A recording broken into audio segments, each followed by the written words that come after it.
Okay, so I've done the Blanco list. I've done the Reposado list. Now it's time for the Añejos. Let's go.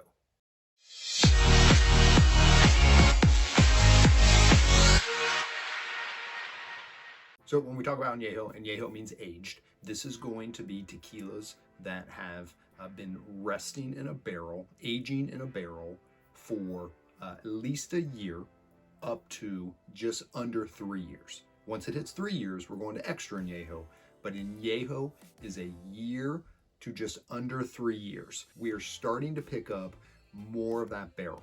A lot of times these are going to be used American oak barrels. They could be former bourbon barrels, French oak barrels, many different types of barrels that could be used for what is aging this tequila. I'm gonna be honest, Añejos are hard for me. I'm more of a Blanco Reposado guy, but as I have tried more Añejos and even extra Añejos, I've really started to appreciate them and really pick up and just nuances of these barrels, of how they're being aged. A lot going on. This is not just putting tequila in a barrel and then just setting the clock and then letting it go. There's a lot that happens here. I have a barrel at home, a small 3-liter barrel that I've put tequila in. It's a fun project, but you know what? At the end, it's really oaky. Like, I don't know what I'm doing. These master distillers know what they're doing, and there's a few of them that really know how to age tequilas well. They still want that agave to be on the front. We're not just trying to make a whiskey. If you want a whiskey, go drink a whiskey. We still want to celebrate that tequila. We want the agave to be up front, but we still want traces. We still want hints of that barrel. That's why we like aged spirits, to pick up the barrel. A lot of times it's going to be oak. It's going to be some vanilla. It could be some caramel starting to come in, some leather, starting to lean towards that whiskey profile, but we still want it to be tequila. So this is my list of 10 Añejos that I think are worth trying. Just like the Reposado video, not saying this is the best of the best. My palate might be different than your palate, but these are 10 Añejos that I think are very solid. And if you want to try something that's a little more aged, I would recommend you trying these Añejos. So here we go. This is in no particular order, but this is one of my favorites. Arte Nam 1146. Look at the color. There's nothing going on here, no additives. This is French oak barrels. How they're using these barrels, they're actually using multiple. This is Enrique Fonseca coming out of Nam 1146. And man, this is delicious. This is going to hit you a little more on the $70, $75 price point. So we're starting to get up there, but not all Añejos have to be super expensive. There are some in here that are very well priced for anybody to pick up to enjoy. This 1146 is delicious. Let it sit in the glass, let it open up. Man, flavor after flavor starts to come through with this Añejo. Tapatio. Tapatio Añejo is really, really good. This is a liter. It's like, I don't know, 50, 60 bucks for a liter. Great price. This Añejo, La Alteña, Carlos Camarena, really traditional. This is Mexico. If you want to introduce somebody into traditional tequila, you can't go wrong with Tapatio. Really, really great stuff. Grande Veil. I love seeing that this is becoming more and more popular, as on social media I'm seeing a lot of people trying Grande Veil and really liking it. This is coming out of Nam 1414, which is the Vivanco family. Sergio Cruz, awesome guy, great master distiller. This is their single barrel cask strength. Both the Añejo and this single barrel are both fantastic. Man, there's a floralness, there's aromas and flavors that are very different. I'm not sure if it's the champagne yeast that they're using, but there's just something going on here that I really love. Great flavor profile. This has got a little more alcohol in it, so it's a little higher proof. So there's some heat there, but all around, great flavors in this. So Grande Veil, if you see it, grab it. El Tesoro. This is another one coming out of La Alteña. This isn't one that you have to search the shelves and hunt and go to 12 different locations for. This is very easy to find. El Tesoro. I think I got this at Walmart. So really great Añejo. I mean, I'm almost out of it, but I've been drinking a lot more Añejos than I thought. Beautiful yellow color here. This is just very light, Carlos Camarena is one of those guys that absolutely knows how to age tequila well. El Tesoro, really great stuff. Their Anejo, definitely worth it. This is a newer one for me. You're going to start to see this a lot. Atanasio. This Anejo is solid. This is also very traditional. This is lowland, so lowland agave, a little more pepper there, but really, really great representation of an Anejo. Atanasio, beautiful bottle, beautiful presentation.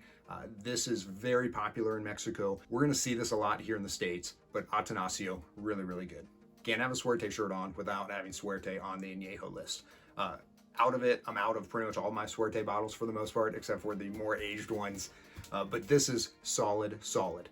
Tahona, small, craft, artisanal. A lot of these are aged, 24 months. So you got to go at least a year. They're not going a year and a day and then it's an Anejo. They're going even further. They want to give you a good representation of what an Anejo is. And Suerte, for the price, this is hard to beat. This is actually one of the first Añejos that I really tasted and thought, wow, really enjoying this. Man, I picked up some mint, maybe some green apple. Agave is always going to be there. Star of the show, always going to be there. This is a great brand. They're using the Tahona. This is the only tequila coming out of that distillery. Really traditional tequila, great company. Thanks for the shirt. Suerte Añejo, legit. One of my favorites. I don't have the bottle, but Pasote Añejo is a fantastic Añejo. Again, on that price point, that is very affordable. I mean, maybe 50 bucks, $55 for a beautiful Añejo coming out of El Pandillo, now in 1579. They're making G4, Valans, Telata, Pasote. Awesome, awesome stuff. It's another very traditional Felipe Camarena. It's probably my favorite distillery, just throwing that out there. He is amazing. Pasote Añejo, really, really great. This is another one that's newer for me. Beautiful bottle, Suave. Suave, this Añejo, I've had this Añejo before, have not opened this bottle yet, saving this for a special occasion, but this is really, really good. Master distiller is Jaime Villalobos Saza, so from the Saza family. I think he's cousins with Guillermo from Fortaleza, just a family that knows how to make tequila. The Saza brand has really kind of been diluted over the years. The name Saza doesn't speak to the quality, but these guys are making some great tequila. Suave, organic, additive free, really, really great stuff. They're going 2 years on this. I mean, beautiful color on this, nothing being added, no colors, similar to that 1146, just a beautiful, beautiful color on this. Great taste. Start to pick up some of those chocolates, start to pick up that leather, leaning towards whiskey, but I'm not looking for a whiskey. I want it to be agave. If you enjoy cigars, this would be great with a cigar. You like steak? This would be great with a steak. Suave, really, really good.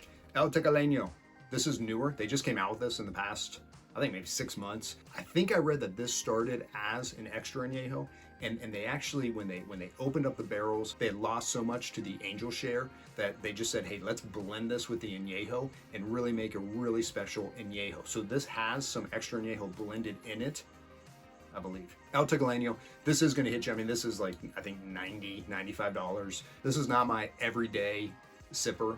Not that I'm drinking tequila every day. Mom, you don't have to comment, I'm not drinking tequila every day.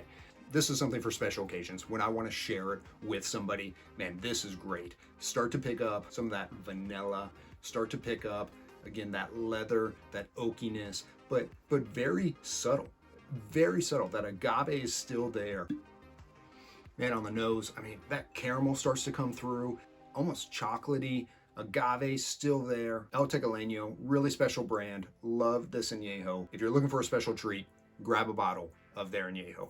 And then last, another great añejo to try is Fortaleza. Fortaleza's añejo is very, very special. I've got friends that run the Orlando Whiskey Festival, a great festival that raises a ton of money for charity. And when I met with them the first time, they wanted to introduce me to great whiskeys, and I wanted to introduce them to great tequilas. So I brought Fortaleza. Guillermo Saza is just a legend. He's done so much for the industry, but Fortaleza is beautiful, beautiful tequila. So that's my list. I know there's so many others that could be on this list. Let me know in the comments what would be on your list of top añejos that you love. How do you like to drink your añejos? Are you drinking them just neat? Are you making old fashions, Manhattans? A handful of cocktails that you could substitute añejos in to make a phenomenal cocktail. Manhattans, old fashions. That's probably about it. There's probably a few more. But let me know what añejos you enjoy. If you like these videos, hit subscribe, hit like. The more people that watch them, the more times it just shows up, so then more people get to watch them, and then it lets them just learn about tequila, which is what we're trying to do. Again, build a community where we're not here to put anybody down for what they like to drink. We want to encourage people to come with us on this journey to try tequilas that they may not have ever tasted before. There's a beautiful story with tequila that we're just trying to share here at the Agave Social Club. So you can check out more about the Agave Social Club at theagavesocialclub.com. You can follow me on Instagram at Agave Social Club, and be sure to check out the Agave Social Club podcast wherever you listen to podcasts. Thanks.